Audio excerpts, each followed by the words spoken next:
J'ai l'impression que cette année, il ne faudra pas avoir froid aux yeux dans le Sancy.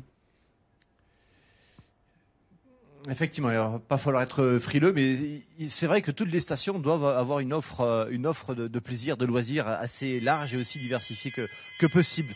Illustration avec notre second invité de ce jour, il s'appelle Pierre Palu. Bonjour. Bonjour. C'est un nouveau venu, hein, même s'il a grandi ici dans les montagnes du Sancy. C'est un nouveau venu puisqu'il va être prestataire en fait d'une offre de loisirs et pas n'importe laquelle, puisqu'au-delà des motoneiges qui seront peut-être mises en route que la saison prochaine, dès cette année, au-delà des cascades de glace qu'on va pouvoir grimper ici depuis toujours, on le fait. Pierre va proposer lui de la plongée sous la glace et sous un lac, Alain, que vous connaissez fort bien, qui est le lac Pavin, hein, Pierre, c'est ça? Oui, oui, tout à fait. C'est vrai qu'avec deux autres moniteurs, on a décidé de créer une nouvelle structure, Evolution 2 Superbest, qui en plus d'être une école de ski et de snowboard, se veut être une école d'aventure. Du coup, de diversifier l'offre. Parmi cette offre, comme vous venez de le dire, la plongée sous glace qu'on va mettre en place sur le site du lac Pavin. Alors qu'est-ce que ça veut dire quand on parle de plongée sous la glace? Ça veut dire qu'il va falloir faire des paliers de décompression comme en Méditerranée ou dans l'océan Pacifique, non? Pas vraiment? Eh ben non, pas du tout, puisque l'intérêt de cette plongée se veut de rester vraiment juste au contact de la surface, sous la glace, où il y a des jeux de lumière dus à la glace et des bulles d'air qui se coincent. Donc ça crée vraiment une ambiance particulière, mais finalement on reste à 1 mètre de profondeur. Donc sous le plafond de la glace, accompagné avec évidemment, j'imagine, un fil d'Ariane. Hein. Oui, accompagné d'un fil d'Ariane et d'un moniteur qui nous dit tout au long de la progression. Il faut savoir qu'Evolution 2 sont les précurseurs de cette discipline. Et, ça existe depuis 15 ans maintenant à Tignes, c'est eux qui l'ont développé en France. Donc voilà, on bénéficie de leur expérience pour proposer cette nouvelle activité en Auvergne. Alors vous êtes moniteur de ski et vous avez vous avez vu un peu ce qui se passait dans les Alpes et vous avez essayé de faire pareil et de le décliner à l'échelle régionale ici en Auvergne. Exactement, voilà. Val Thorens aussi, hein, je crois qu'ils le font à Val Thorens. Voilà, à Val Thorens aussi, on a voulu amener cette activité ici, puis on s'inscrit un petit peu dans la dynamique de la station ici, puis de toutes les stations françaises, à savoir diversifier l'offre.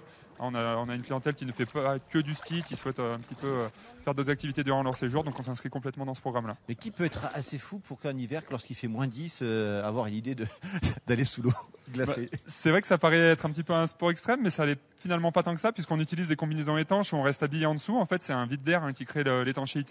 Donc il n'y a pas la température du corps est maintenue. Voilà, la température du corps est maintenue. On a un masque qui protège complètement le visage. Donc finalement, la sensation de froid n'est pas forcément là. Par contre, les sensations sont bien au rendez-vous. Alors, est-ce que vous avez dû faire sûrement des études de marché. Est-ce que ça correspond à la clientèle qui vient ici dans le massif du Sancy? On sait qu'elle est plutôt familiale. Hein. Oui, elle est familiale, mais c'est comme je vous l'ai dit, c'est pas une activité extrême, c'est vraiment une activité ouverte à tous. Et encore une fois, la clientèle, particulièrement ici, souhaite faire d'autres activités que le ski, skier le matin, et puis voilà, l'après-midi faire du traîneau à chien, de la plongée sous glace ou toutes sortes d'autres activités. Donc je pense qu'on s'inscrit parfaitement dans la demande de la clientèle locale. Alors, il y a de la tyrolienne, on l'a vu aussi hein, sur Superbest depuis quelques temps, qui fonctionne très bien. Qu'est-ce qu'on peut imaginer? À quoi vous pensez déjà pour les années futures? Est-ce qu'il y a des choses qui restent encore à explorer? Comme vous l'avez dit déjà en introduction, pour les années futures, il y a la motoneige qui nous tient à cœur, qu'on souhaite vraiment mettre en place dès la saison prochaine. Et après, c'est vrai qu'il y a vraiment un effort de créativité de la part de tous les prestataires pour répondre à une demande qui est de plus en plus exigeante et qui veut de plus en plus de variété.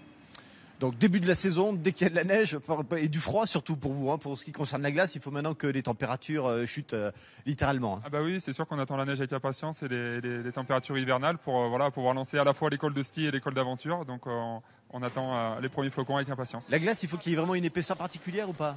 Oui, il faut une certaine épaisseur. À partir de 10 cm à peu près de glace, c'est le mieux pour pratiquer cette activité. Et on reparlera dans cette émission. On ira peut-être vers vous dès l'instant où vous aurez lancé cette activité, Pierre. Et puis sûrement dans cette émission, plus tard dans l'année, au mois de mars généralement, enfin, entre février et mars, il se passe aussi des choses sur la glace cette fois. On ira du côté du lac du Guéret. On vous parlera sûrement de cette fameuse pêche au trou digne et telle qu'elle se fait outre-Atlantique. Voilà, là on n'attend plus que la neige ici et le froid, mais vous le savez, on a beau être en moyenne montagne, ici il y a une climatologie parfois qui tutoie les sommets les plus hauts des Alpes. Merci beaucoup Jérôme. Effectivement, il y a des images magnifiques d'enneigement